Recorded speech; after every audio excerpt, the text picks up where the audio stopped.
What if I told you the person who reminded you to take your insulin was also deciding when you'd almost die? Most people think danger comes from strangers. I learned it comes from family.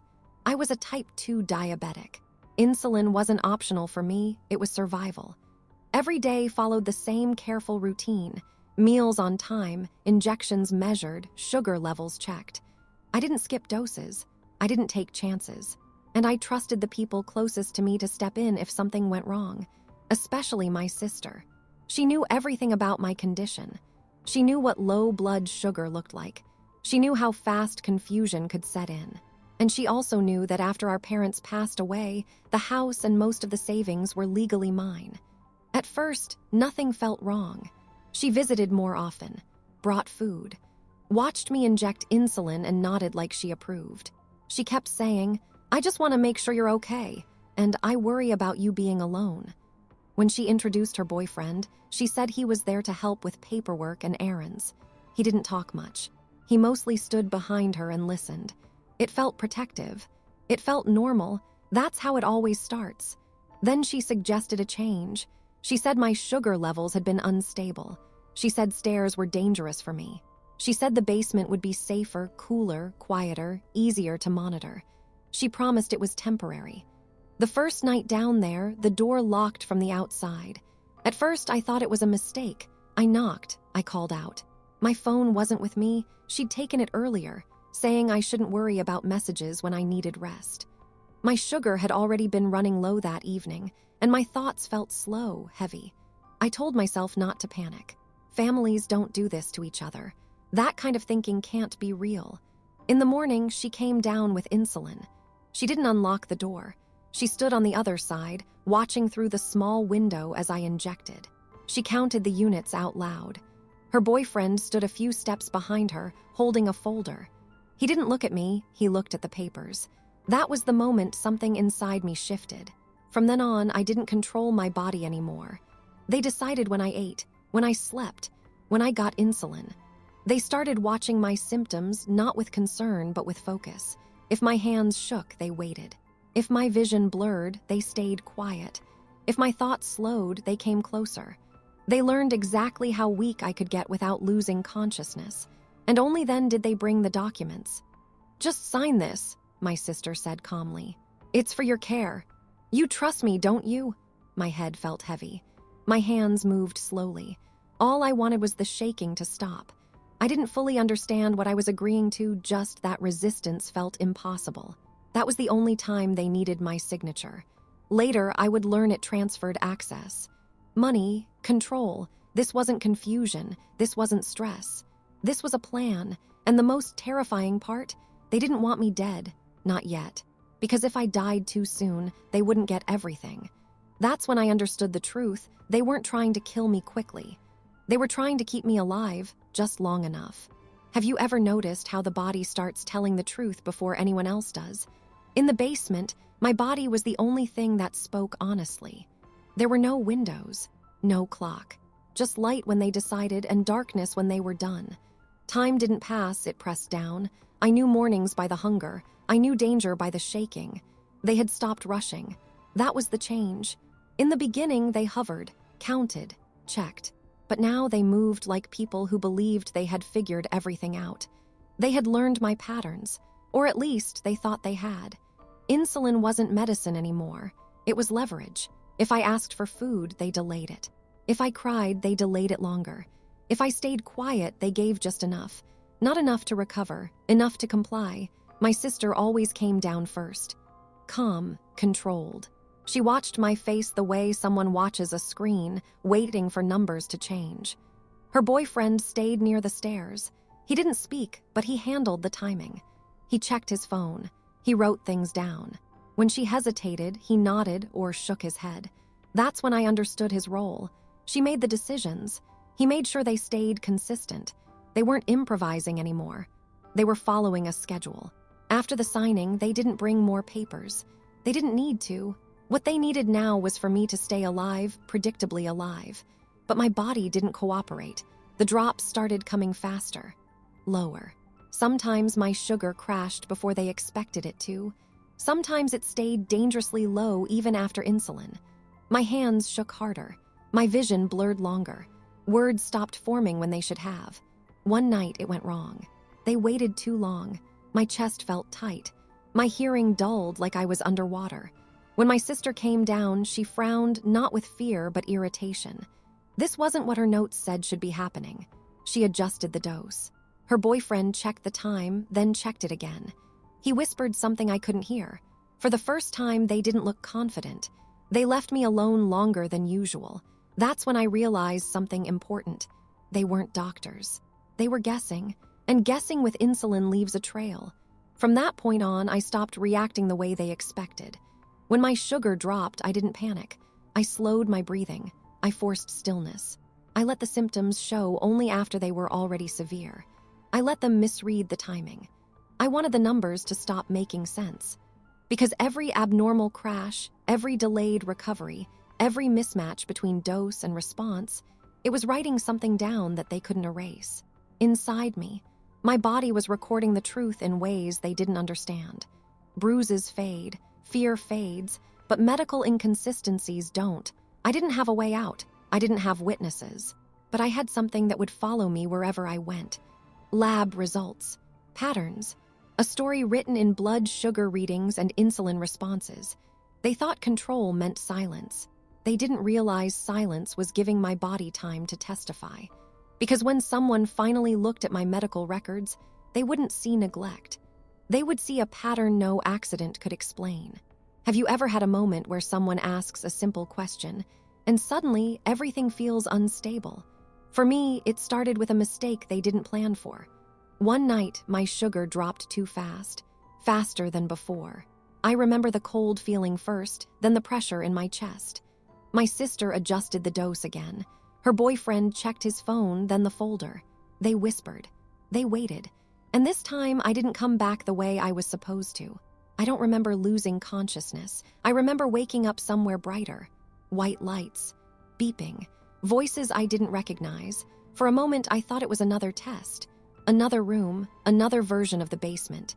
But then I realized something was different. No locked door. No one watching my hands. A nurse was checking my vitals. She frowned slightly, then checked the monitor again. She asked when I'd last taken insulin. I gave an answer that wasn't clean. The timeline didn't line up not because I was lying, but because it never had. She didn't react. She just wrote it down. That's how the outside world enters stories like this. Quietly, through routine. They told me I'd been found barely responsive. Severe hypoglycemia, dangerous levels. They said it like it was rare, like it didn't fit. When my sister arrived, she played the part perfectly. Concerned, exhausted, grateful. Her boyfriend stood near the door, arms crossed, eyes on the floor. The doctor asked questions, normal questions. Who manages your insulin? How long have you been on this dosage? How often do you have episodes like this? My sister answered quickly, too quickly. The doctor nodded, but something in his expression didn't move on. He ordered labs, more than usual. They told me it was precaution. They always say that. But as the results came in, the room felt different. Not urgent, focused. One of the residents stared at the screen longer than necessary. Another asked to recheck the timeline. Someone mentioned the word pattern, then stopped. No one accused anyone of anything. They didn't need to, because the numbers didn't behave like accidents. My insulin levels didn't match the reported doses. My sugar crashes followed a schedule that didn't belong to my body. The recovery times were inconsistent with proper care. The doctor came back later and asked a question that landed heavier than all the others. Has anyone else been adjusting your insulin? The room went quiet. My sister smiled and said no. She said she followed instructions carefully. She said she was doing her best. The doctor nodded, and then he said something that changed everything. We're going to manage her insulin in-house for now. It sounded harmless, temporary, procedural, but I watched my sister's hands tighten around her bag. I watched her boyfriend look up for the first time. They didn't argue. They couldn't. Because this wasn't an accusation. It was a protocol. And protocols don't care about intentions, only outcomes. That night, for the first time in months, I received insulin on a schedule I didn't recognize. My sugar stabilized. Too cleanly, too quickly. And that's when I understood something important. The story my body had been telling finally had an audience trained to listen. Because once doctors take control of insulin, every past dose becomes a question, and some questions don't stay inside hospital walls. Have you ever noticed how people behave differently once they realize they're being observed? The hospital room didn't feel like safety. It felt like surveillance. My insulin was now controlled by the staff. My meals were logged. My vitals were checked on schedule. Everything about my care became visible, recorded, time-stamped, verified, and that changed my sister. She stayed calm, almost too calm. She smiled at nurses, thanked doctors, asked questions that sounded responsible. She never raised her voice, never argued. If anything, she acted relieved. Her boyfriend changed too, but in a different way. He stopped hovering, stopped checking his phone openly. He started watching the room instead. Who came in, how long they stayed, what they wrote down. He asked fewer questions but listened more carefully. They were adjusting. That's what people do when control slips. They don't panic. They adapt. A case manager visited the room one afternoon. She said she was there to coordinate care.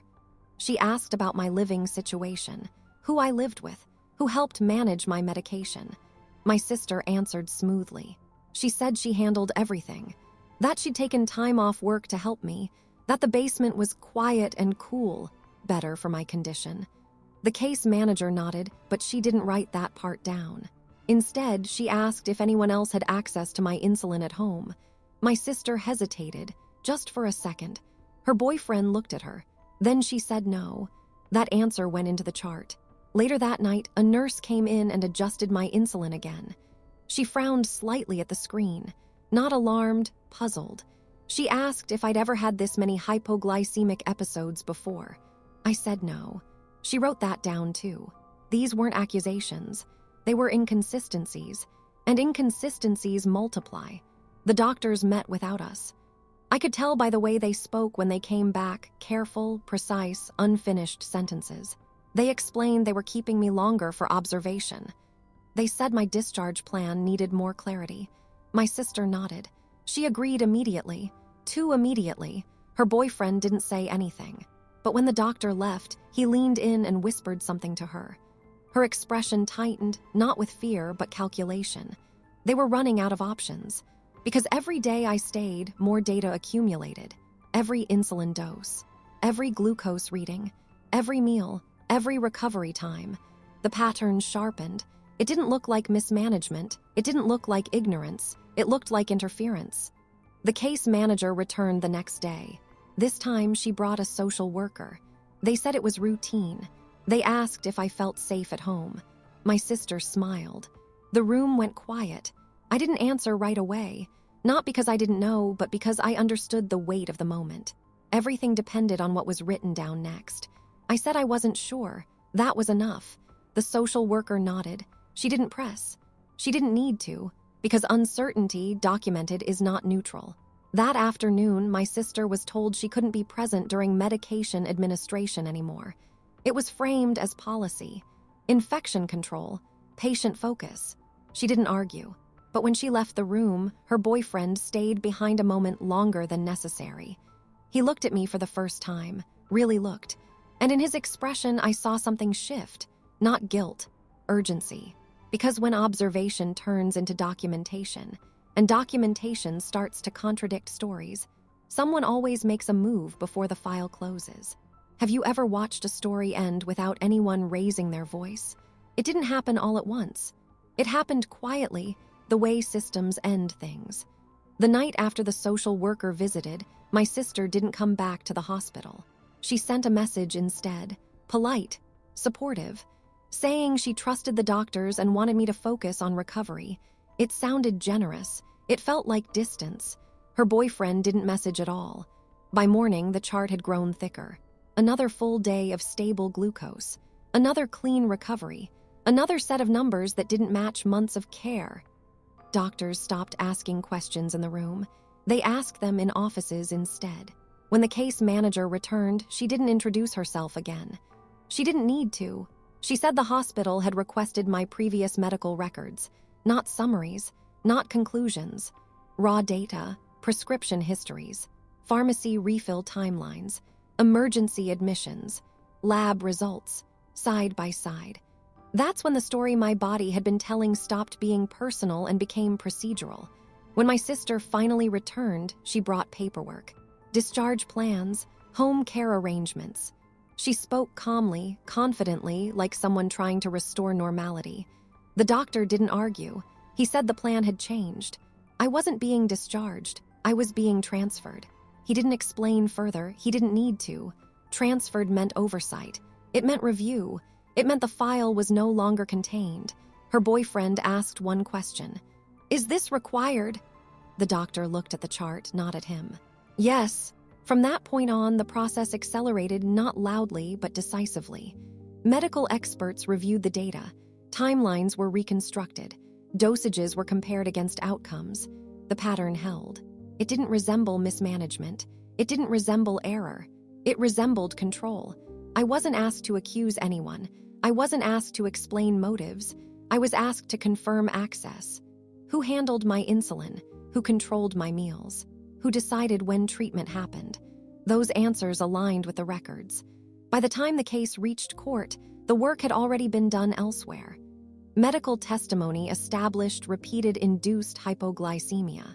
Financial analysis showed transfers following medical crashes. Expert witnesses confirmed the timing could not be accidental. The judge didn't ask how I felt. He asked about consistency, about opportunity, about intent. The verdict reflected the record. Conviction, severe sentencing. The kind that doesn't come from one moment, but from months of evidence pointing in the same direction. I didn't feel relief. I felt something steadier. Finality. They used my illness to control me quietly. They believed silence meant safety. They didn't realize silence was leaving a trail. Final closing line, some crimes are loud, others depend on routine. But once a record is complete, it doesn't need emotion to be believed.